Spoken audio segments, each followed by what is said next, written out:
I am from Class B, Pancasila and Citizenship Education Study Program, Faculty of Social Science, Padang State University. On this video, I will resume the English application material from the second meeting to the 8th meeting. And this video, I am to fulfill the UTS assignment for the English application course. We'll just get to the resume for the second meeting, which about how to read efficient and easily understood by readers, but students. Many students think that the only way to become more efficient is to reading faster.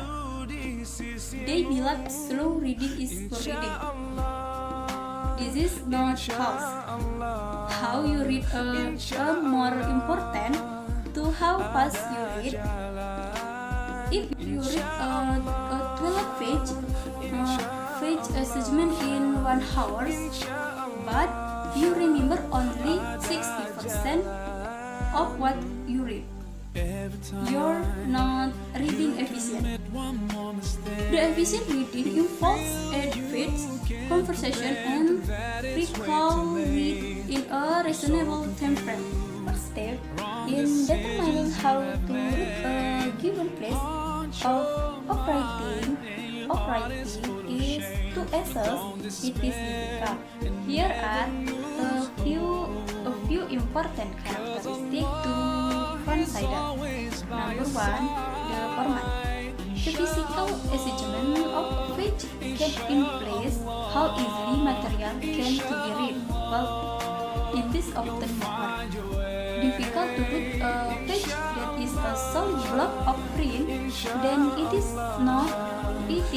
to read a page on which the ID are broken up by headings, speaking, and listening to graphic and visual material.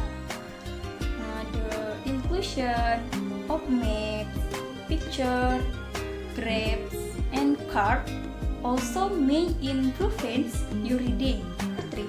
Typographical aids. Feature of print such as boldface, italic, colored typo, and headlines often make a page easily to read and to understand. 4. Language feature. Factors such as sentence length, paragraph length, and vocabulary level clearly determine how difficult a piece of material is to read. Next, number 5, subject matter. The type and number of ID and concept that and another present influence difficult. Okay, next, number 6, the chapter, article, and essays are often more difficult to read than shorter one. And the latter is organization. Some materials progress in an orderly, logical fashion from point to point. Others, however, are more loosely organization, and the writer patterns of thought is this more difficult to identify. So the conclusion is you must use your judgment and adjust your reading to condition at hand, and you should also alter the manner in which you read the material using different techniques to suit different types of materials. In the third meeting, we discussion about a paragraph. In understanding of a paragraph, the The first thing you need to know is what the paragraph is about. Then you have to understand each of the sentence and what they are saying. Next, you have to see how the sentence relates one another. Finally, to understand the main point of the paragraph, you have to consider what all the sentences take together and mean. A paragraph can be defined as a group of relation ID. The common subject or ID is called topic. Simply define it. The topic is what the entire paragraph is about. Next, paragraph with ID. Paragraph in ID is the point that the whole paragraph makes. Aims to help you understand the difference between general and specific. A general ID is a ID that refers to a large number of specific items, and a specific ID refers to individual items. Okay, in the formatting, we discussion about topic position. Some of the position of position where it is most likely to be found. Number 1, topic sentence. Most often the topic sentence is placed first in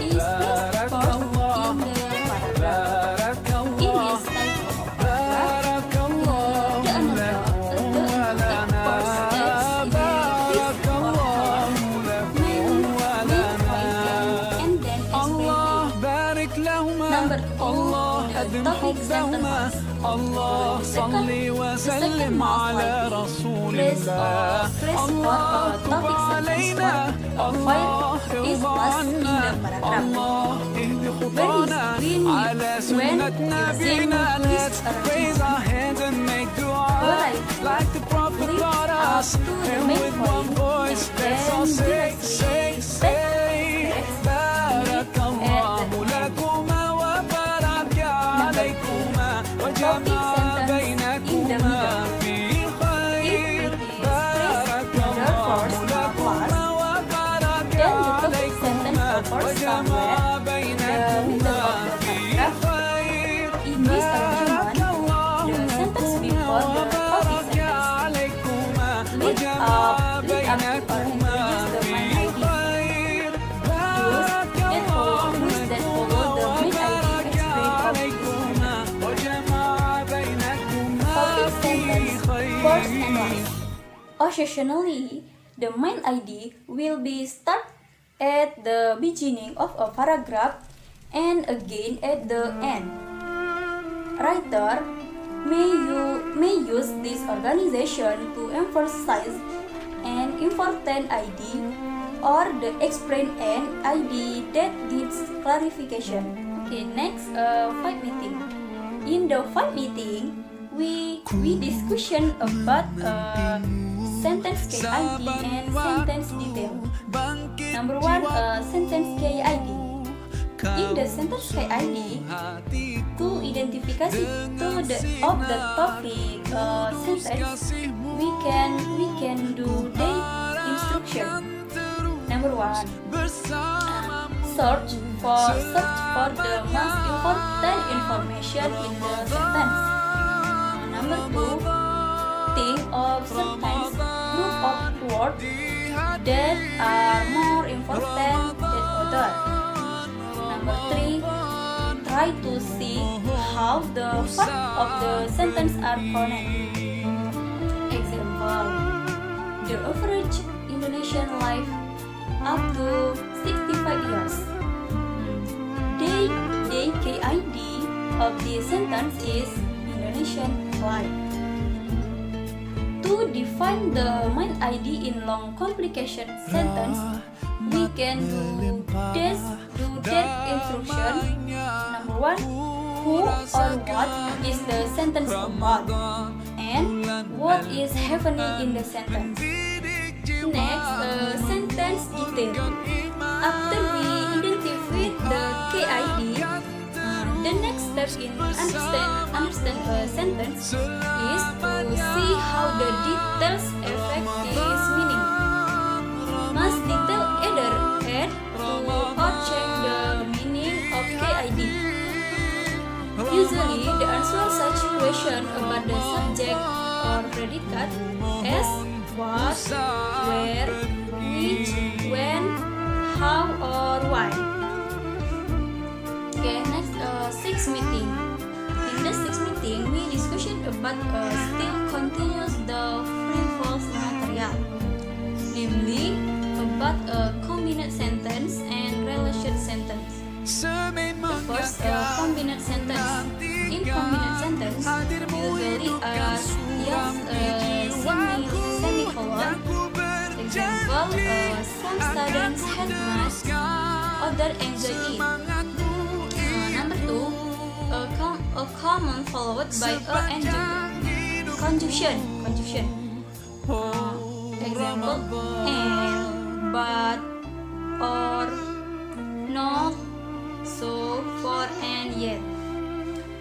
Example: data processing is my major, so I have to take serial maths course. Next, relation sentence.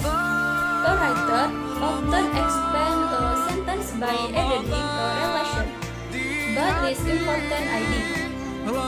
This relation ID has its own noun and verb, but it expresses an incomplete thought and cannot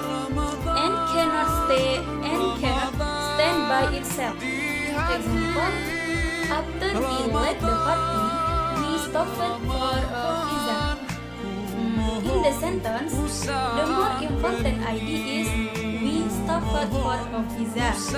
The first part of sentence gives a reason that explained in the second part. The ID of loser important usually performs one or more of the following function. Number 1, describes. Example: my sister, who is 8 years old, go the chicken farm. Next, expresses cause.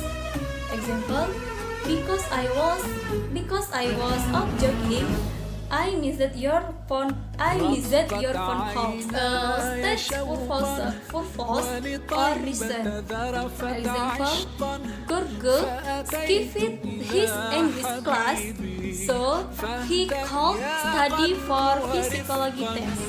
And then describes condition or circumstance. Finally, describes condition or circumstance.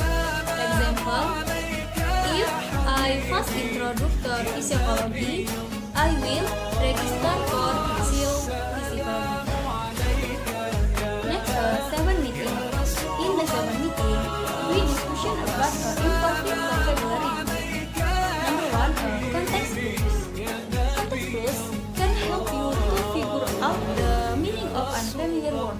While you are unlikely to find missing word and printed page, you will often find words that you do not. The word around the unfamiliar get to you close to what word fit and make sense.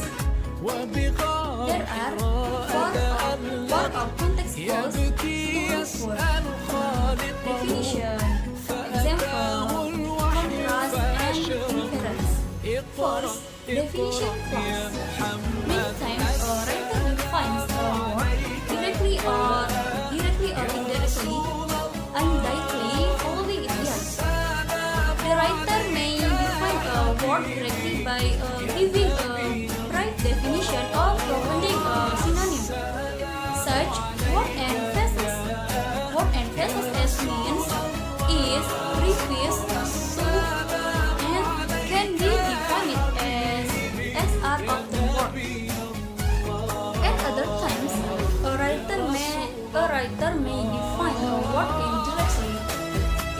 definition usually follow the word and are set of by commas, parentheses, and dashes. Second, example clause. Writers often include example to help to explain or clarification of word. So first, you do not the meaning of the word toxic, and you feel it used in the following sentence. Toxic materials such as arsenic, asbestos, pesticides, and lead can cause body damage. This sentence give for example of toxic material. From the example given, which are all functional substances, you could quote that toxic means in class clause. It is sometimes possible to determine the meaning of a unknown word from a word or verb in the context that has opposite meaning.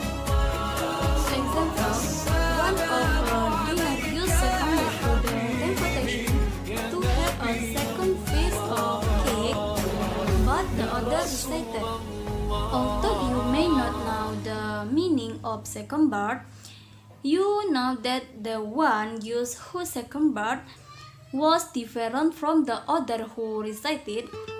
The word but suggests the dish, since the other recited a second dessert. You can tell that the one used give in and had one. Those second part means the opposite of recite. Number 4, inference clause. Many times you can figure out the meaning of an unknown word by using logic and reasoning skill. Example: Paul is cute, versatile. He is a good student, a top athlete, an excellent care mechanic, and a compliment cook. You can see the Paul is successful at many different types of activities, and you could reason that versatile means capable of doing many things completely. Okay, at the first is context clause, and the second is the limitation of context clause. There are two limitations to the use of context clause. First, context clause seldom lead to a concrete definition. That the best we can do is using the meaning. Second, sometimes a sentence does not contain close to a word's meaning. In these cases, you will need to draw upon other vocabulary skills such as word structure. In the last meeting before the exam, we are still continuing the previous material in the word structure. Many words in the English language are made up of word parts called prefixes, roots, and suffixes. These word parts have specific meaning that, when added together, can help you determine the meaning of the word as a whole. Okay, this is part of prefixes. Prefixes appear at the beginnings of many English words. They alter the meaning of the root to which they are connection. Next, part roots. Root carry the basic or core meaning of a word. Hundreds of root words are used to build word is the English language. If you know that the root means tell or say, then you will have a clue to the meaning of such word as a dictation and diction. Okay, this is a suffixes verb. Suffixes are word endings, the endings that often change the part of speech of word. If you know the meaning of the root word and the wings in the which different suffixes affect the meaning of the root word, you will be able to figure out a word's meaning when a suffixes is added. How to use word part? This is the step. First, look for the root. Second, check its meaning in a dictionary. Next, if you do not recognize the root, next look for a prefix. If there is one, determine how it changes the meaning of the word, and then locates the suffix. If there is one, and determine how it further adds to or change the meaning of the root word. Finally, try out the meaning in the sentence in which the word was yelled. Substitute your meaning for the word and see whether the sentence makes sense. Okay, that's now for the delivery of the material for the me. The truth comes from Allah and all the mistakes come from myself. I end. Wassalamualaikum warahmatullahi wabarakatuh. Perfect harmony. Let's start questioning ourselves.